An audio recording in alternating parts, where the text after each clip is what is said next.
রাজধানীর ইন্দ্রনগর বাঁধের পাড় রাস্তা দিয়ে যেন বড় যানবাহন চলাচল করতে না পারে তার জন্য সম্প্রতি বসানো হয় হাইট বার। আর সেই হাইট বারের নিচ দিয়ে বাস গাড়ি নিয়ে যাওয়ার সময় ঘটে বিপত্তি। সোমবার সকালে একটি বাস গাড়ি যাত্রী নিয়ে পিকনিকে যাওয়ার সময় সেই হাইট বারে আটকে যায় বাস গাড়ির রেলিং। বাস গাড়ির চালক অনেক চেষ্টা করেও হাইট বার থেকে বাস গাড়িটি ছাড়াতে পারেননি।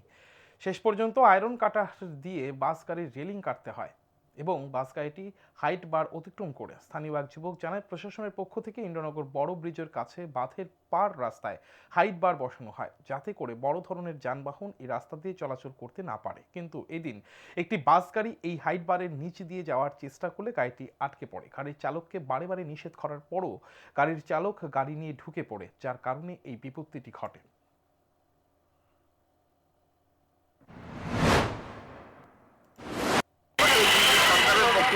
আমরা এই বাঁধের উপরে হাইট বার লাগানো হয়েছে যাতে ওভারলোড গাড়ি বা বড় হাইটের গাড়ি না যায়।